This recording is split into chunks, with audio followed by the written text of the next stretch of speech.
Hey, it's Chronologically Gaming, the only channel that's perpetually retro because we're playing every video game in order of release. Do you want to see what the last video game we played from October 1982?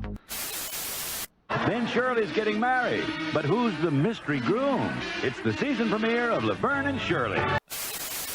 It must be a rerun. Last time we were playing Zaxxon. Two different forms of Zaxxon. Let's see what the last video game of October 1982 is. The very final game is ZX Berserk. Not to be confused with Color Berserk on the TRS City Color computer or the Dragon 32. Didn't know that they got a Berserk on the Sinclair ZX Spectrum. Let's see what it's like. Most likely it's based on the arcade game Berzerk. Let's see what the cartridge looks like for ZX Berserk. Very, very, very reminiscent of the home computer game boxes I'm expected to see. This is what I'm talking about when I'm like, this is a box that either someone made, very, very simplistic. You know, it gets the point across, but man, you got to know you're playing Berzerk with the robot on the front, even though it's Berserk. So this one, if you look at the side, it's by Jega Software or Jega Software, however you would pronounce that. The only other game we've seen up to this point by that company is Missile Command. Do we have anything else for ZX Berserk? Oh, we have the controls. We need to know that. Look down at your ZX Spectrum keyboard now. It's going to be A, D, W, X, and S to move around and fire. And that's all you need to know. And that's interesting. There's only 4 directions or 4 buttons. There's the the very simple cassette that we're going to play, ZX Berserk.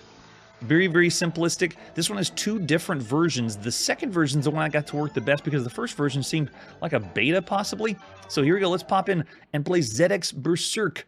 Someone made this at Jega Software or Jega Software at sometime in October 1982. Sometime in October. This marks our 115th game for the ZX Spectrum. And it's fitting because it's the very first time you could play anything Berserk-like on the home computer. Look at this. I am represented by a stick figure. And first thing I notice is with the controls, it is keyboard controlled only. But the character only moves in 4 directions. I can only go up, down, left, and right. And that's it. There is no diagonal movement. What about my shot?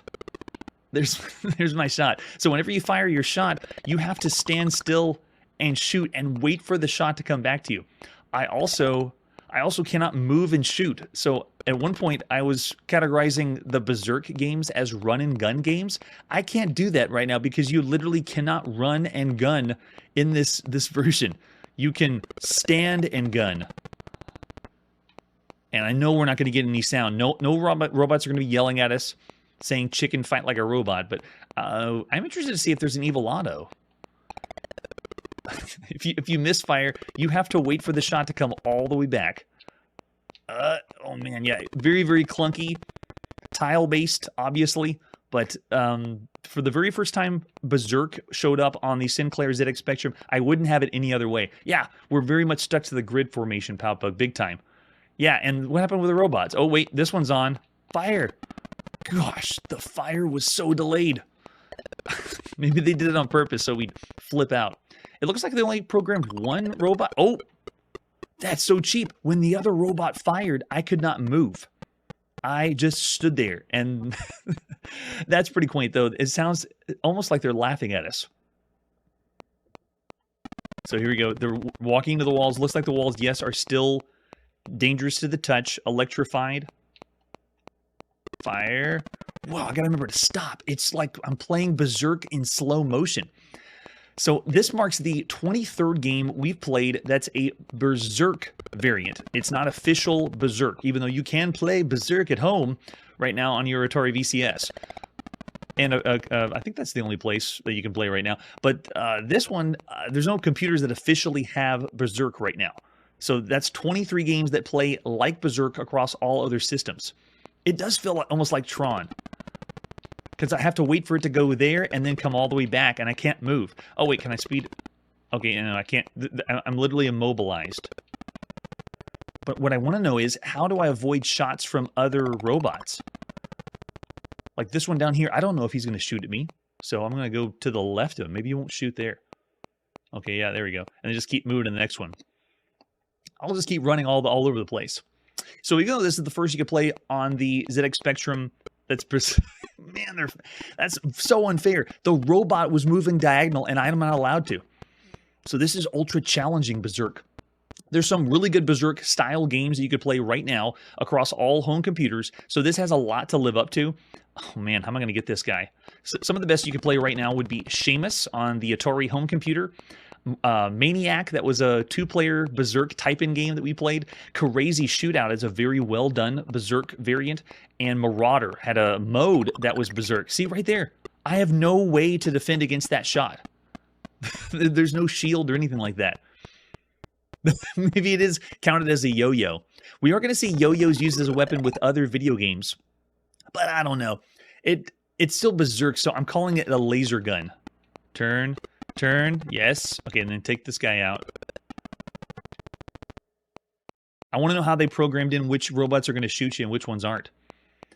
So of all the games we played that are official Berserk or like Berserk, I'm already going to call it, this is the worst Berserk video game we've seen thus far. I will give it one thing, though. While this is tile-based, have you noticed that when we move from room to room, they still do a flipped scroll effect, just like they did in the arcades? So someone spent the time... Wait, there's a guy stuck on the walls there. Someone spent the time to animate the walls... I don't know if we can get by, yeah. Or animate the screen. Look, it doesn't just flip instantaneously from one screen to the other. They actually programmed it like the arcade. That's so unfair. The robots can move diagonally. So maybe this one's the scariest, hardest Berserk as well. This is even worse than Paranoia and Sabotage, the 2 games we played that we typed in from Softside Magazine. I say this version's worse than those 2. Oh my gosh. Yeah. Crazy hard. Yeah. I'm already seeing in the chat 1 star.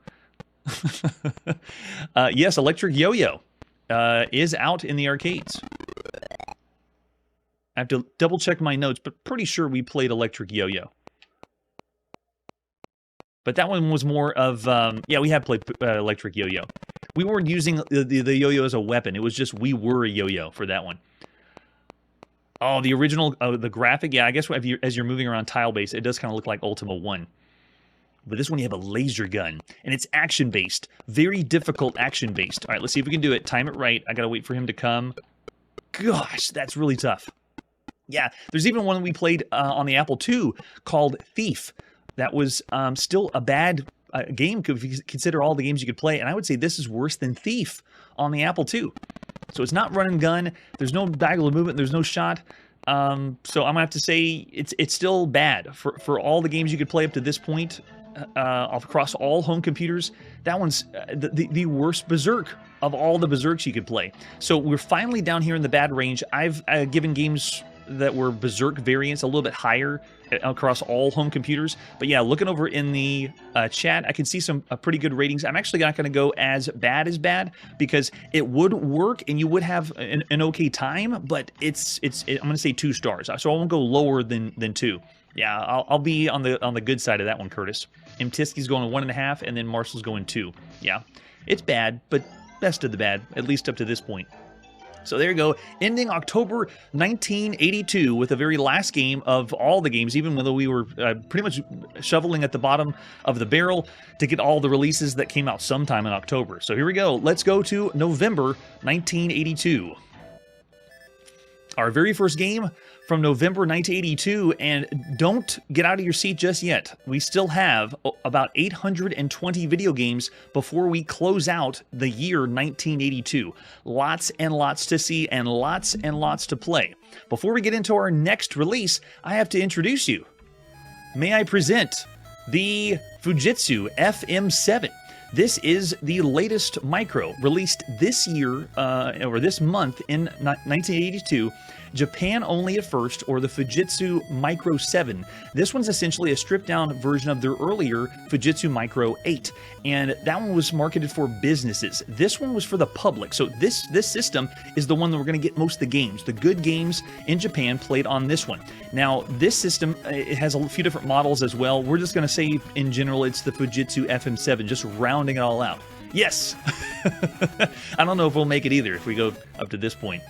So if you want to open up this system and tear it open and see what's inside, the processor is a 2-time MBL 68B09 running at 2 megahertz. The memory is 64K of RAM. That's getting pretty popular right now. 64K has a good ring to it. If you want to talk about colors, this one has 8 on-screen colors at a time, coming from a palette of 262,144 colors. Really, really impressive. For sound, it has a 3-channel AY38910 PSG chip. Really, really good sound we're going to hear from this one. And I've said this before for the other games, other home computers in Japan.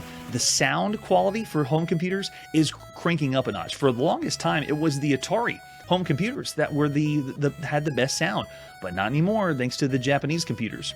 Resolution runs for this one about 640 by 200, and we're going to be playing mostly cassette tapes on this. It does have discs or floppy discs that you can play, but majority of these are going to be cassette. If we do floppies, it'll be the 5 1/4 floppies.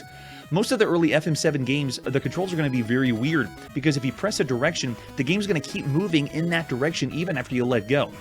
This is because the FM8 and FM7 don't support real-time key scan. The computer can't detect key releases. So, you push the key down, it doesn't actually detect when you let go of the key. So simultaneous key presses aren't supported either. That means we can't press 2 keys at once and do like diagonal movement whenever you use the cursor keys. Except the break key, I think you can use that one twice. So as a workaround, many games used the numpad 5 to stop. Like when you're moving a character, you have to push the 5 to actually stop moving the character. Later models of the FM7 could be like the FM-7 AV or the FM-7, which actually I put that in the thumbnail, but this home computer, there's plenty of models, but the FM-7 is actually a whole different model. But the FM-7 AV has 3 space bars. Now, I'm not sure if we're going to split that home computer up from the others, but just imagine playing a computer game with 3 space bars. It's out of this world. Right now, if we went back to November 1982 in Japan, there's already plenty of computers that are out there right now. The Fujitsu FM-11 released at the same time as this one, but we're not really going to be seeing that home computer. It's even more niche. There's no really games that you could find on that one. But we have the NEC systems that are out here, the NEC PC 6001, 8001, the 8801, the 9801, the Sharp MZ, and we've seen all those on the show already. Later, we're going to be seeing some other computers like the Sharp X1 in Japan, something called the MSX, whatever that is, the Hitachi, and then there's going to be other computers by Hitachi, Panasonic, Sanyo, and even Sony is going to have a computer, the SMC 777. Now, the computers we've already seen in the West, like the Apple systems and the Commodore systems, they tried to release them over here, but man, they all wanted to buy computers made in their home country, so they really didn't work out so well. But there you go, that is the Fujitsu FM-7. And the game that we're going to be playing tonight is the first one that I could find, at least we're kind of going in alphabetical order because it's hard to pinpoint the exact release date of these games, but we're going to be checking out 3D Golf Simulation. Let's see what it's all about, starting with the box. This one's going to be released later on MSX, PC 88, 98, and Sharp X1, and there's going to be high-speed versions later. Just remember that there's high-speed versions people are going to make.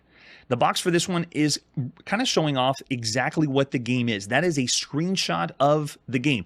And we've already seen a few games do computer games in Japan. They just give you the screenshot of what it is. There's no art. It's just, here it is, there's the game. And this one's by T&E Soft. It's the first game we've seen by T&E Soft, or one of the first. There could have been a few other games that came out, but if it's not the first, if it's not one of the first, it could be the first. They originally founded in 1982 in Tokyo by 2 brothers, Toshiro and Eiji Yokoyama. That's the T&E and T&E Soft. And they're best known for a game called Hide-Lide, whatever that is. And we also have the cassette. We're going to pop into the FM7 to play. That beast. Oh, it does kind of like, the long case does look like VHS, right? Oh, yeah. I don't know what they're talking about, this MSX. But we'll see what that's like. We haven't heard of what that is. There's an example of what the screenshot is. 3D Golf? Sounds futuristic, right? All right, here we go. Let's pop in and play some 3D Golf Simulation. Released at sometime in the beginning of November 1982 by T&E Soft. Let's do this. So this one, we have to load her up and go. I'm going to be speeding up the cassette as I usually do. Oh man, hear those sweet sounds of the cassette loading. Yes, Chiptune, you're usually bringing up the stuff from the future. I don't know what this MSX is. I'm speeding up to about 50 times the speed of what you would have to wait for this game to load. It would take that long. All right, ready, set, go. Oh yeah, and we have to load again. That's right. I'll be with you in a sec. Can you believe that? 15 minutes for this game to load if you were going to wait that long right now. All right, so now I'd like to show you what the game is like when it first boots up.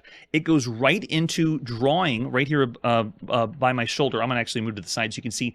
It's giving you a top-down view of the golf course on the right side of the screen, and then it also gives you what hole, par it is. Notice that they're using English characters, even though this was only in Japan. The character set for these computers most likely is going to be English, because it's a little bit easier to translate from one operating system to another. We are going to see a few games that are going to be using a simplified version of Japanese called katakana. And so every now and then you'll see katakana in these video games, but for the most part, oh gosh, here it comes. This is 3D simulation on a home computer, and I believe it's one of the very first times we've ever seen this ever. Notice how slowly it's drawing the course, because we've seen draw-ins for like filling in colors for adventure games, but this is a whole new level of graphics for video games. This is essentially like we're trying to do a CAD program right now in 1982. It's like we're witnessing the future, and the future is very, very slow. So I'm showing you first the real-time speed. This is what you would have experienced and waited for to play this game. We've waited for games to load. We've even fast-forwarded games, but this right here, look how long it's taking to draw the scene before we can even play this game. Oh, okay, we're in. There, finally. All right, so first you got to select, this game is played over 9 holes. It displays the top-down view of the course, and we have the 3D view as well. It's the fairway of our ball position and will always be behind the ball, looking directly north. So it doesn't matter what position the ball is, we're always going to be looking north. Each drive requires 3 steps. We're going to first select our golf club, and it's all the irons, woods, wedges, and putters. And then you select the angle that can be adjusted with wind direction and speed, and select the range by stopping the bar at an appropriate point. So here we go. I'm going to select and say I'm ready. And then I hit the bar. Boom. And we powered that sucker up. And here it goes. It's flying. Take a look at the ball is represented by just some circles on the screen, and it looks like we landed on the fairway. Wind speed is represented by the left dial, and then the direction of our shot is the right dial. So you can adjust that. This is keyboard controlled only, even though later the FM-7 will have joystick support for 2 ports. I love it, Marshall. Yes, this might be as fast as real golf, as this takes so long. Man. Yeah, so the path of the ball is simulated, and so it's going to now redraw where we landed, which means that whenever you play this game, it's going to have a different view every time. This is cutting edge. This is so high tech that I can understand why it's taking so long to load. But what I'm going to do is speed it up. So I'm now going to go into fast forward. So what you're going to see from this point moving forward is the game loading way faster than it would ever be played at the time. All right, here we go. And there. Now we're going 50 times faster than what you would expect. Okay, so we're in again. Let's go ahead and select the club that we want. I want to go with, you can go with an iron. You can see I'm going 1 wood, iron, or there. So what I'm going to do now is just go for a shot, pick the direction that I want to fire. So you can see I'm moving the dial because I need to make sure I push against the wind. I'm going to have to go really far. I don't think the 1 wood was a good choice, especially on the fairway. Okay, here we go. Going for the shot. Oh, yes, fast-forwarded shot. Whoops. Ready, there. Let's see where I go. You can see it bounced off the fairway to the left. So the way that it simulates the shot actually happens really fast. Now look how long it takes for to draw. And again, this is 50 times faster. Yes, real-time scaling. I can't believe this. Okay, so we're in again. Let's go ahead and select the wood, the club we want. Can we go with irons? I want to be able to select a different one. There we go.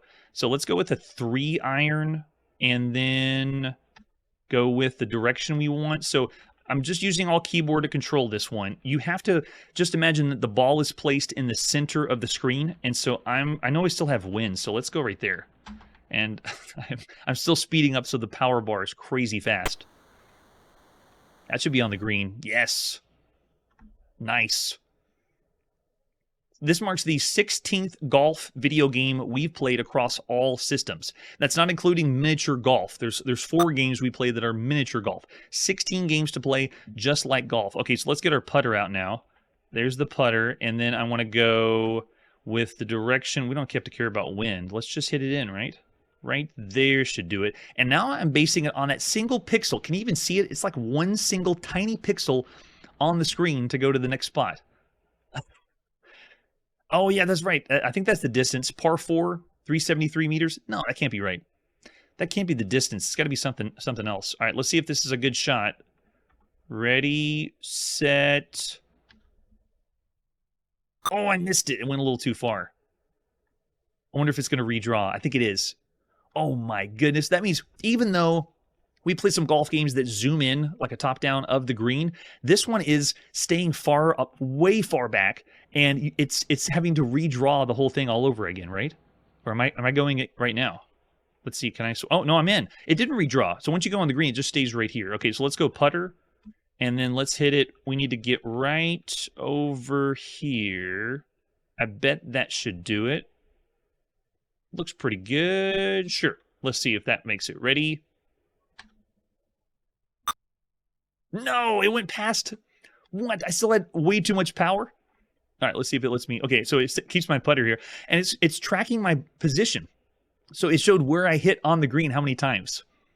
I don't know. Maybe I can try to putt that far, Marshall. I'm not sure. So I'm speeding this game up. I don't know if I could handle the long draw distance of calculating your 3D position in real-time space. I think that would grate on me. But you have to admit, this is going to be what the future is for some of these 3D games that we're seeing on computers in early 1982. Well, I guess 1983 as well. All right, so let's go and pick putter still, and I want to be able to get this in. I got to hit a low, really low hit.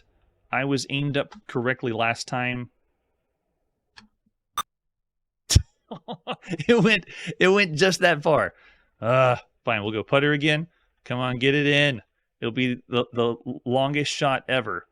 This also feels very technical, considering all the other golf games we played. It's harder to hit this one now that I've sped up at 50 times. No, it went past it again. We're going in and out of where the hole is because of the speed. I'll stop it because we're not going to be redrawing, and let's not make this so crazy fast. Okay, so now go with putter. There you go. Okay, now we can probably get a good gauge on how to hit it in.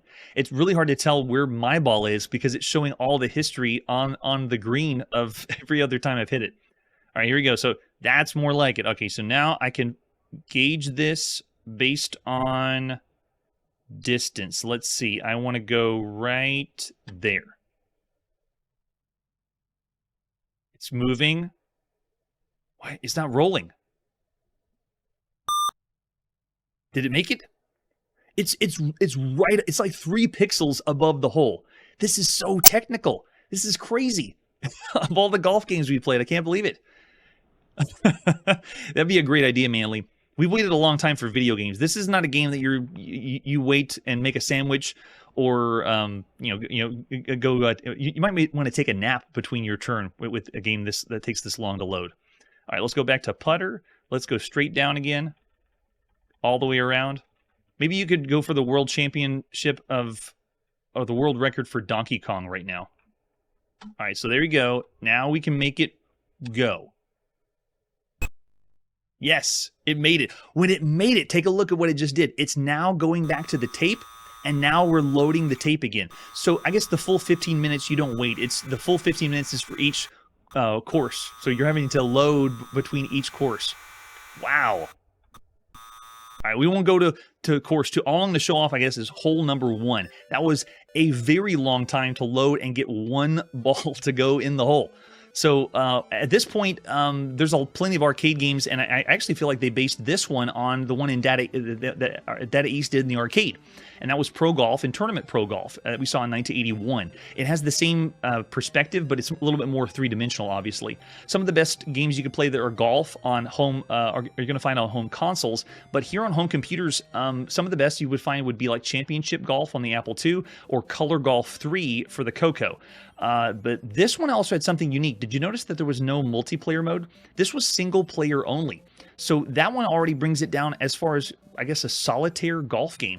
There's only a few games we played that are solitaire. Graphical Golf on the ZX81, Golf, which is the text-only game on MS-DOS, and Course of Shots on the ZX Spectrum. Those were the only single player. Everything else we played has been multiplayer. Yeah, I already see in the chat 2.5 stars from Manly being thrown out. It's a rough kind of rating because this one should be destined for greatness. This one should be amazing. It should, even if it's golf, it should blow you away that it's 3D. But because of the slowdown, I got to go low of everything we've seen up to this point. Yeah. It's not as bad as a Golf Challenge on the Atari home computer, but I still would rate this lower than 4 on the Apple II and Spectrum Golf. So I'm going to go 2.5 stars of all the games you could play. This one should be higher. It really should, but why is it? It's just too slow. Not a good showing right now for the Fujitsu FM-7. So let's see what our next release is in November. Coming up next is the Commodore VIC-20. This is 3D Labyrinth. Let's check it out. All I have is a few screenshots for it, so we're just going to pop it and play. This is by Jeff Minter, published by DK-Tronics at sometime in the beginning of November 1982. This marks our 299th game on the Commodore VIC-20, and this might have been bundled with Rocks 3 that Jeff Minter put out. I think we played that one in May, and if it was only in a bundle, then maybe this one only came out in May. This is a game, simple, maze game. Your only objective is to exit as fast as possible. Use the key group I, J, K, and M. Okay, we've done that to move around and get to the exit and look out for graffiti. I don't know what that means. All right. This is the third game that DK-Tronics has brought to us. DK-Tronics and Jeff Minter should sound pretty familiar. This is the 14th game we've seen by Jeff Minter. We can get a map by pressing question mark, but maps take up time. You're told which direction you're facing, and the clock stops. So we're just supposed to get out of the maze. All right, got it. Do you want a particular maze? No, I'm going to go random. All right, so they just randomize and generate a maze for us. Let's do it. Another 3D maze game, keyboard controlled only. We've played some of these that are on joystick. I think we did. Yeah, there's another game we played on the Commodore VIC-20 that was called Maze. That use the controls. Oh, so here we go. I'm moving through the maze. No sound effects so far. Interesting. We actually have a texture. Look at the wall. There's bricks on the wall. Whoa, wait. There's advertisements on the wall. All right, so we're facing north. Let's go this way. To the right. More graffiti. I wonder if it represents something. Let's see what we do when we look at the map. There we go. Excellent rating, Curtis. I love that. Yes, right? Gameplay-wise, I had to bring it so low. But yeah, the effort to make that game and program that game, that must have been so difficult. My heart goes out to the developers for that one. Okay, it looks like we just got to keep going south, and that's the exit. That's easy. All right, so here we go. IJK. Where's my south? Yeah, here we go. Face south. All right, let's go. This should be the exit right down here, but it looks like a wall to me. This feels like I'm playing a game in early 1982 because 3D maze games were all the rage. This one's just a puzzle maze game. We had so many 3D maze games, I had to split up the genre because there's just too many.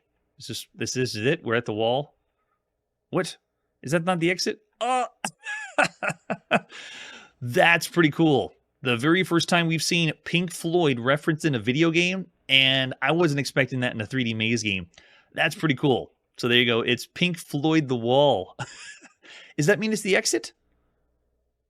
It's not letting me walk through the wall, but yeah, there's no... In fact, if I walk into the wall, it changes what the screen is, so it's redrawing the screen. Very, very quaint. Yes! We should tear down that wall, Mr. Gorbachev. All right, so it's just a puzzle maze game. Make yourself to the exit. I'm not sure why I wasn't able to exit the exit. But keyboard controlled only. We played a few games that are joystick controlled. This one is the 18th puzzle 3D maze game we played up to this point. There's not really action. Just get to the end of the maze. And everything we played that was a puzzle maze game has all been for home computers. And that's just puzzle maze games. There's been 15 action maze games out there. Like, you know, Pac-Man. There's someone chasing us, like 3D Monster Maze. Those are action maze games. There's 15 of those that we played, and then 18 all puzzle ones. So we've even played 3 of these on the Commodore VIC-20. Puzzle maze games, and one of them was joystick controlled. I'm pretty sure it was. So it's all right.